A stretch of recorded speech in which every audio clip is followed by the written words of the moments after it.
Hi Bowl Bakers, today we are going to make one of my favorite breads, a homemade version of the sun-made raisin bread. This is absolutely delicious and a perfect bread to learn how to make. It's really easy dough.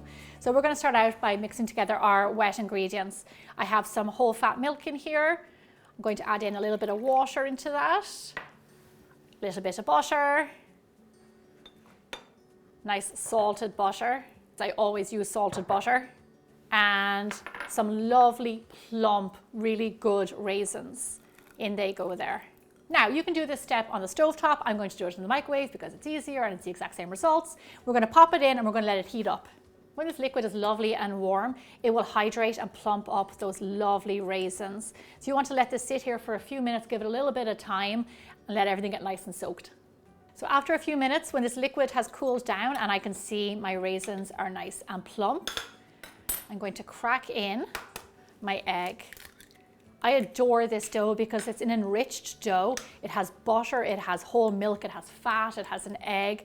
It's just really absolutely delicious, and it's just like the store-bought version. Actually, it's better than the store-bought version because you made it at home with love. Those are our wet ingredients. Now let's talk dry. Here I have my big stand mixer. Into this I'm going to add in my all-purpose flour. You can use bread flour for this recipe. I'm not opposed to that, but it is a softer bread with a softer bite, so you don't need that extra gluten. Into our flour, we're going to add a little bit of salt, always for flavor. If you don't have salt in a bread, it can end up being quite flat. And then here I have some instant yeast. The beauty of instant yeast is that it goes in to your dry ingredients, just like sugar, salt, flour, whatever. If you're using active yeast, I have a note in my recipe of how you can convert it. You just have to sponge that in your liquid, and it's just an extra step. So I like to do it this way. Mix those ingredients, the yeast on one side of the bowl, the salt on the other. For people who are new to bread baking, salt can retard yeast and make it not active. So you just want to put it on separate sides of the bowls, mix them in, and then mix it all together. I'm going to turn on my machine. And I'm going to add in my wet ingredients, raisins and all. So you want to knead this dough for around 6 to 8 minutes on medium speed. Right now it looks a little bit dry, but I'm not adding more liquid. I'm going to hold off because this dough will get a little bit wetter. It'll start to pick up all those dry bits.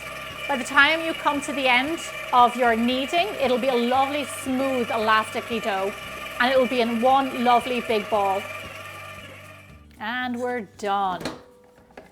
Look at that. So if you've watched a lot of Bigger Bolder Baking and me making my bread doughs and pastries and things like that, you'll know that, unless it's supposed to be a very wet dough, this is what you want, a nice firm one ball of dough, which is really nice. It has cleared the bowl, it's completely clear, and it is ready. So I have a bowl here. I'm going to put a little bit of vegetable oil, kind of a flavorless oil, tiny splash in here. I'm going to turn my dough around in it. The reason we do this is that our dough is going to proof in this bowl, and we don't want to make life hard on our dough. We want to make it easy. And with that little bit of oil, when it's proofing, the dough will just glide up the side of the bowl rather than struggle. You can use a shower cap. I don't have any right now, so I'm going to use cling wrap. Cover it, get nice and tight. Yeasted doughs don't like to get air on them because it can form a skin. So we want to cover it up, make sure there's no air getting at it. Put a little tea towel on for extra snugness. Now, for those of you who have made dough before, you'll know the rules about doughs. They like to be taken care of, they like to be fed, they like to be loved. So, we fed this dough, we have made it nice and warm, and now we're just going to give it some time. It needs to proof for around an hour and a half or so, double in size, and then we can move on to our next step. So my dough has had an hour and a half to proof. It's looking lovely. I really like this dough. It's just really easy to work with. Look at that. Beautiful. See how puffy it is? Fantastic. So I'm going to turn it out now onto my surface. If your New Year's resolution is to learn how to make bread, you've landed on the right video, because this is a lovely first bread. It's a good introduction to yeast. It's not too intimidating. It's not sourdough. And the results are just really good. So you kind of think if bread making is this delicious and easy, then I'll definitely want to try more. Now, I'm gonna roll it onto my surface. I have big lumps of raisins here, but just so you know, when you're kneading your dough, if your raisins kind of break up and end up mushing into your dough, that's totally fine. I've made that bread too, and it's super delicious. How are we doing? 9 inches, boom. This is like my superpower by 18 inches. Almost 18. Almost my superpower. Okay, lovely. Now, here I have our filling. It's a little bit of granulated sugar, a little bit of cinnamon. I'm gonna keep this very easy and not make too much of a fuss. I'm just gonna mix these two ingredients together with my fingers.